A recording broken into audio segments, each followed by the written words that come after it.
এজন পৰ্বতাৰোহীয়ে দুৰ্গম পথৰ মাজেৰে পাহাৰৰ ওপৰেৰে ট্ৰেকিং কৰি আছে।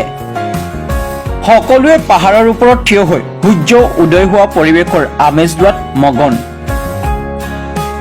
এজন যুৱকে শূন্যতাত হাত দাঙিলে আৰু এটা বিশাল পৰুৱা ওলাই আহি তাৰ হাতৰ তলুৱাত নামি পৰিল।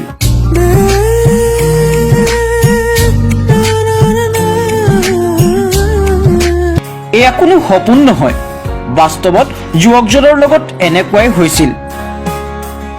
পৰুৱাটোৰ পিঠিলৈ চাওক, এনে লাগে যেন তাতেই এটি সুন্দৰ পদুম ফুল ফুলিছে।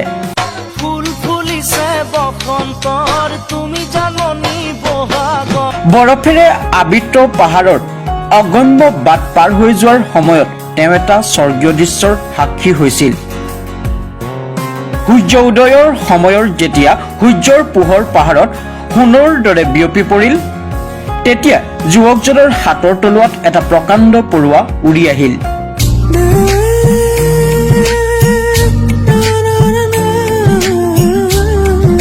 তাৰ পিঠিলৈ চালে অনুমান হয় যেন এটা বগা পদুম ফুলিছে।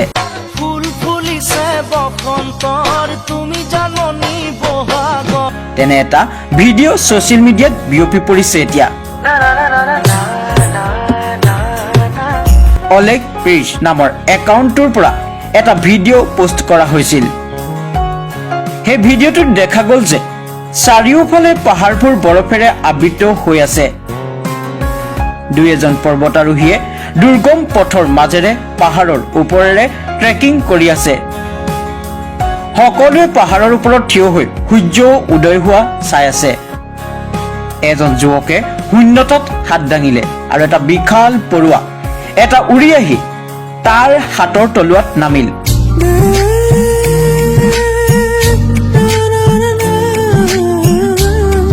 পৰুৱাটোৰ পিঠিখন বগা পদুম ফুলৰ দৰে দেখা যায়।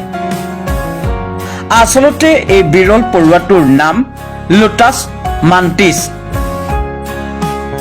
সাধাৰণতে বিপদৰ পৰা নিজকে ৰক্ষা কৰিবলৈ বা আন পোক পৰুৱা চিকাৰ কৰিবলৈ মেণ্টিছৰ ফুলৰ দৰে পিঠিখন ব্যৱহাৰ কৰা হয়। পৰুৱাটোৰ আৱিৰ্ভাৱ দেখি যুৱকজন মুগ্ধ হৈ পৰিল।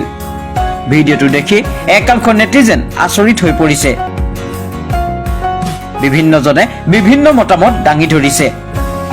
এজন নেটিজেনে সন্দেহ প্ৰকাশ কৰি লিখিছে, সঁচাকৈ ইয়াৰ অস্তিত্ব আছেনে?